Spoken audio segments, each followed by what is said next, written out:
শ্ৰদ্ধাৰ ৰাইজ, শান্তিৰ প্ৰচেষ্টা আৰু শান্তিৰ ব্যৱস্থাত বড়োলেণ্ডত আমি আৰম্ভ কৰা চুক্তিয়ে এক মাইলৰ খুঁটিত আমি স্বাক্ষৰ কৰা চুক্তি এক মাইলৰ খুঁটিত পৰিণত হৈছে।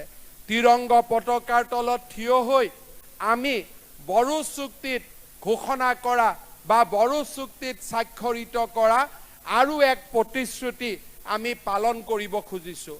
আমি সংকল্প লৈছিলোঁ যে BTR বা বড়োলেণ্ড টেৰিটৰিয়েল ৰিজনেল কাউন্সিলৰ সীমা আমি গহপুৰলৈকে বৃদ্ধি কৰিম। সমস্ত সীমা নহয়, নিৰ্দিষ্ট গাঁও য'ত বড়ো লোকসকল 100% বাস কৰে সেই গাঁওসমূহ আমি BTRৰ অন্তৰ্ভুক্ত কৰিম। সেই পদক্ষেপৰ অংশ হিচাপে ঢেকিয়াজুলি, চতিয়া, বিশ্বনাথ, বিহালী আৰু গহপুৰত 80%তকৈও বেছি বড়ো লোক বাস কৰা 43খন ৰাজহ গাঁও আৰু 17খন বনগাঁৱক আমি BTRৰ লগত সন্নিৱিষ্ট কৰাৰ সিদ্ধান্ত আমি আজিৰ এই পবিত্ৰ দিনতে আমি ঘোষণা কৰিছোঁ।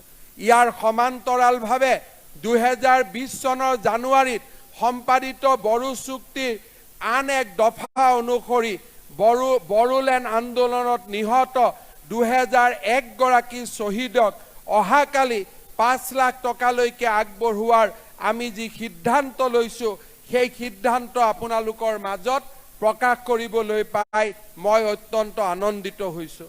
অহা সময়ত এই তালিকাৰ পৰিসৰ আৰু বৃদ্ধি পাব আৰু সেই তালিকাৰ বৃদ্ধি পোৱাৰ লগে লগে শ্বহীদসকলেও নিশ্চয় তেওঁলোকৰ অলপ হ'লেও তেওঁলোকৰ প্ৰতি আমি শ্ৰদ্ধা আগবঢ়োৱা হ'ব। ইয়াৰ লগতে অহা 31 মাৰ্চৰ দিনটো বডোফা উপেন্দ্ৰনাথ বৰ্মৰ জন্ম দিৱসৰ দিনটোক আমি ছাত্ৰ দিৱস হিচাপে পালন কৰাৰ সিদ্ধান্ত ঘোষণা কৰিছোঁ। শ্ৰদ্ধাৰ ৰাইজ, আজিৰ দিনটোত